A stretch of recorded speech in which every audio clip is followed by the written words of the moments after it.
Don't say, "Everything is fine." This phrase may seem simple and mundane, but in fact, it is a message not only to people, but also to your destiny. This message is not as safe as it seems, because as soon as you think that everything is fine, as soon as you feel calm, life begins to test you. This is not superstition or fantasy. It is a property of reality. The world is constantly changing. No state lasts forever, and those who forget this pay a high price. Once, in an Eastern country, there lived a man named Hakeim. He was neither a saint, nor a philosopher, nor a prophet. He was just an ordinary man. He wore simple clothes, lived in a modest clay hut, drank water from a well, and practiced silence every day. Because silence is not emptiness. It is a space where you can hear what is lost in the noise of everyday life. People came to him for various reasons, some for comfort, some for answers, and some just to talk. One hot day, a man in rich clothes approached him with an expression of absolute confidence on his face. He sat down on a mat at Hakeim's feet and said with a smug smile, "I'm not here for advice. I just want to say that everything is wonderful in my life. My wife is wonderful. My children are healthy. I have enough money. My business is growing. Everything is going as it should." Hakeim did not smile. He looked at him intently, held his gaze, and said quietly, "Be careful, traveler. You shouldn't say that everything is fine with you." The man smiled. "Why not? Can't we enjoy life?" That smile said it all. Confidence in his own righteousness, expectation of praise, and slight contempt for someone he considered inferior. It was as if he had come to show off his successful life. Without arguing, Hakeim got up, took his staff, and walked to the well. The guest followed him, slightly surprised. When they reached the well, Hakeim sat down on the edge and began to speak slowly, as if weighing each word as something lived, not learned. Imagine a thin glass, almost invisible. It is filled with fresh, cool water. You hold it with respect and caution, because you know that if you tilt it, it will spill. If you squeeze it, it will crack. But as soon as you decide that the glass is strong and that nothing can harm it, your hand will relax, and then danger will arise. The guest frowned. He didn't understand. Why can't you just enjoy life? Why can't you say, "Everything worked out"? And then Hakeim explained, "You can be happy, but you shouldn't consider it a permanent state. As soon as you call your state good, you start clinging to it, and everything you're attached to will be taken away from you. If not by the world, then by time. Everything you hold on to too tightly slips away. Everything you try to hold on to breaks first." The guest frowned even more. "But if I believe that everything will continue to be good, isn't that right? Isn't it necessary to think positively?" Hakeim replied, with something that turned his perception upside down. That is precisely where the danger lies. When you believe that joy will be eternal, you lose your vigilance. You are no longer attentive. True joy requires silence, respect, gratitude, not loud exclamations of, "Everything is wonderful for me." They continued on their way. The sand rustled under their feet, and Hakeim began to tell another story. There were 3 brothers who lived in a village. The eldest was rich. The middle one was a scholar. The youngest was calm. One day they gathered around the table. The eldest said, "Everything is fine with me. My servants are obedient, and my gold is endless." The middle brother nodded. "Everything is fine with me too. My students are diligent, and my name is respected."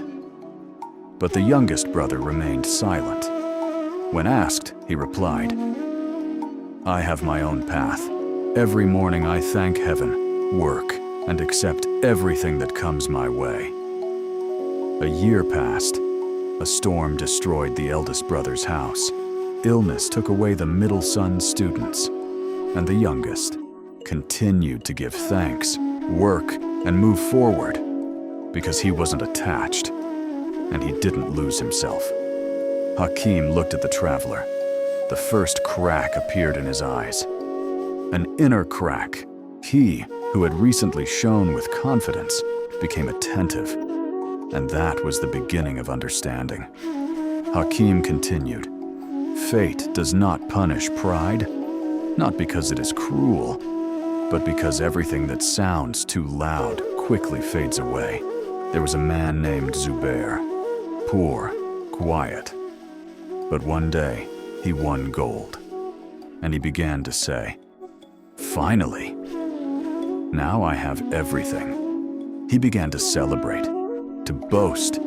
He forgot to give thanks. He forgot to look up. He forgot to listen to himself. And one night, his house burned down.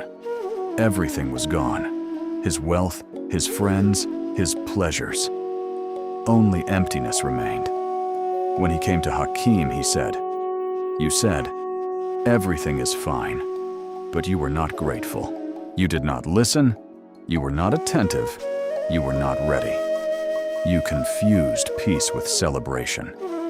But true peace is not the absence of problems. It is the ability to meet whatever comes. It is inner strength. It is the ability to rejoice without clinging, to be silent when you need to be strong, and to accept when the inevitable comes." When the sun began to set, Hakeim spoke again. He told of a caravan traveling through the desert. Everything was fine. There was water and enough food. And one of the travelers said, "What happiness! Everything is wonderful." But the old leader stopped and replied, "Don't say that out loud. Don't tempt the storm." The next day, a sandstorm blew in. Those who had boasted were lost. But the old man saved the caravan because he was ready, because he knew that the desert does not tolerate self-confidence. It is better to be grateful for silence than to be proud of luck. The traveler fell silent. His posture changed. His smile disappeared. His eyes became focused, like a person who for the first time truly heard not words, but meaning. And then he asked, "If you can't say, 'Everything is fine,' then what should you say?" Hakeim smiled, without irony, calmly. "Say, 'Today is peaceful, and I am grateful.' Say, 'As long as there is peace, I will not cling.' Say, 'Everything changes, I observe.' But never claim that you are beyond change, because life is change." They returned to the hut when the sun had set. The sand had cooled, and the sky was deep as a well. Stars began to appear in the darkness. Hakeim poured water and handed the bowl to the traveler. "Drink. This is not just water. It is a reminder. Everything you have is not yours. Everything you love is temporary. Everything you fear will pass. So don't say, 'I'm fine.' Say, 'I'm on my way, and this day is a gift.'" The traveler drank in silence. He said nothing more. He simply stood up, bowed, and left. From that day on, he never uttered another proud word. He became quieter, and in silence, he became wiser. Because sometimes silence speaks louder than words. And here, you, the viewer, may think, "Isn't this just a beautiful parable? An allegory?"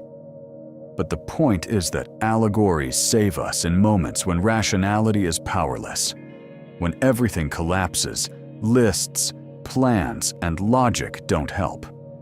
Sometimes, a single phrase saves you, and sometimes, it's silence. Do you know what the main problem of modern man is? He seeks stability in a world where nothing is permanent. He builds castles in the sand, and then he wonders why they collapse.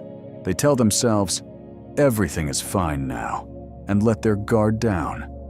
But reality does not forgive complacency. Everything you take for granted becomes a weak spot.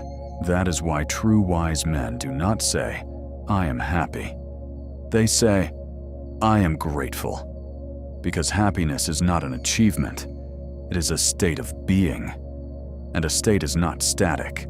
It comes and goes. Like breathing. Like the wind. Like a moment. And if you've read this far, it means you weren't just looking for motivation. You were listening. You were thinking. And that means there is something more in you. And perhaps you already understand. Peace is not a gift. It is a choice. And you make that choice every day. Don't cling to a formula for happiness. Don't say, "I found my footing." Instead, say, "I am here. I am in the moment. I am breathing." And in that lies true strength, because those who are ready for change will survive the storm.